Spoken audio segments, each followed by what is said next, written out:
Jamaica টেস্টের তৃতীয় দিনে পেসার নাহিদ রানার ফাইফারে ম্যাচের নিয়ন্ত্রণ বাংলাদেশের। ম্যাচ শেষ হতে এখনো দুদিন বাকি।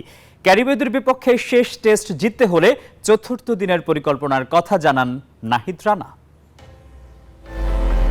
বল হাতে গতির ঝড় তুলেই যাচ্ছেন নাহিদ রানা। প্রতিপক্ষ ব্যাটারদের নাজেহাল করছেন তার গতি দিয়ে আলোচনায় আসা রানা ওয়েস্ট ইন্ডিজের বিপক্ষে সিরিজের প্রথম টেস্টে একাদশেই সুযোগ পাননি। এতেই অবাক হয়েছিলেন সাবেক ক্রিকেটাররা। দলে থাকলে যেটা হয় অপোনেন্ট একটু হলেও চাপের মুখে থাকে, বিকজ ও গতি দিয়ে ব্যাটসম্যানদের পিছনে পায়ে ঠেলে দিতে পারে। জামাইকা টেস্টে একাদশে সুযোগ পেয়ে নাহিদ রানা তুলে নিলেন ক্যারিয়ারের প্রথম ফাইভার। সেজদা দিয়ে স্মরণ করলেন সৃষ্টিকর্তাকে। ক্রিকেটের বনেদি ফরম্যাটে 5 উইকেট নেওয়া এই পেসার বললেন, 250 রানের লিড নিতে পারলেই স্বাগতিকদের চ্যালেঞ্জ জানাতে পারবে টাইগাররা।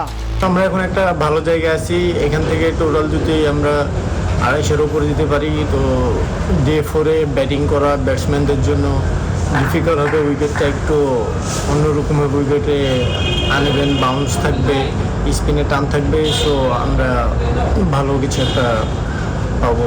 কিংস্টোনে চতুর্থ দিনে উইকেট ভাঙবে, ব্যাটারদের দিতে হবে কঠিন পরীক্ষা। তাই বোলারদের জন্য চাপা এক্সপ্রেসের পরামর্শ নতুন কিছু পরীক্ষা না করে শুধু জায়গা মতো বল করে যাওয়া।